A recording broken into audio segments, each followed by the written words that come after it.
আগামী বুধবার মহালয়ার দিন ভয়ঙ্কর সূর্যগ্রহণ। এদিন মাত্র 5 টাকার পান দিয়ে করুন এই প্রতিকার।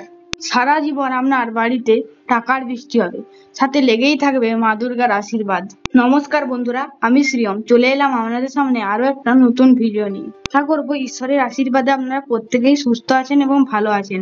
বন্ধুরা, ভিডিওটি শুরু করার আগে সকলকে অনুরোধ করব, ভিডিওটি সম্পূর্ণ দেখে যাবেন, স্কিপ না করে, তাহলে এই সম্পূর্ণ ভিডিওর তথ্যটি জানতে পারবেন। তো চলুন বন্ধুরা, ভিডিওটি শুরু করা যাক। বন্ধুরা, সামনেই মহালয়া, পিতৃপক্ষের অবসান আর মাতৃপক্ষের সূচনা।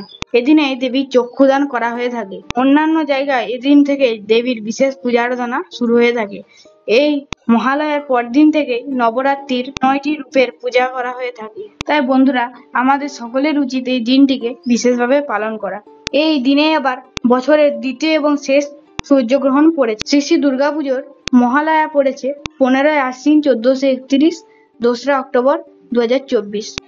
গ্রহণ স্পর্শ রাত্রি 9টা 13 মিনিট, কোন মধ্যরাত্রি 12টা 15 মিনিট, গ্রহণ সমাপ্তি 3টা 17 মিনিটে, গ্রহণ স্থিতি 6 ঘন্টা 4 মিনিট। বন্ধুরা, এটি একটি বলয় গাছ সূর্যগ্রহণ। এটি যেহেতু রাত্রেবেলা দৃশ্যমান হবে, সেহেতু এটি ভারতে দৃশ্যমান নয়। তবে কিছু কিছু নিয়মাবলী আমাদের অবশ্যই পালন করা দরকার। সূর্যগ্রহণের প্রভাবে যেমন কিছু কিছু রাশি ভাগ্যশালী হয়েছে এবং কিছু কিছু রাশি আবার খুব খারাপ প্রভাবের মুখে পড়েছে। তাই আপনারা এদিন একটি সহজ টোটকা উপায় করতে পারেন। উপায়টি হলো, এদিন আপনারা 9টি পান নেবেন। 9টি পান নবদুর্গার 9টি রূপের প্রতীক। পানগুলি যেন নিখুঁত হয়। এরপর নেবেন 9টি সুপারি। এরপর পারলে নেবেন 9টি অপরাজিতা ফুল। পারলে সাদা অপরাজিতা ফুল নেবেন, না হলে নীল অপরাজিতা ফুল হলেও চলবে। আপনারা যদি এই দুটি ফুল না জোগাড় করতে পারেন, তাহলে অন্যান্য ফুল দিয়েও আপনারা এই কাজটি করতে পারেন। এরপর একটি কাঁসার থালায় সাজিয়ে নেবেন সুন্দর করে ওই 9টি পান এবং 9টি সুপারি। এরপর ওই প্রত্যেকটি পান এবং সুপারির উপর একটি করে ফুল দিয়ে দেবেন।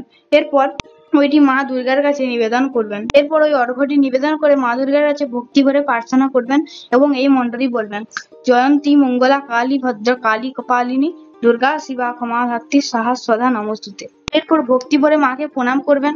সামান্য নৈবেদ্য সাজিয়ে সাধ্যমতো ফুল ফল দিয়ে মায়ের পূজা করবেন। এদিন খুব ব্রহ্ম মুহূর্তে ঘুম থেকে উঠে বাসি কাজ সেরে স্নান সেরে এই কাজটি করতে হবে। আপনারা চাইলে স্নানের জলে সামান্য গঙ্গা জল এবং কালো তিল মিশিয়ে করতে পারেন।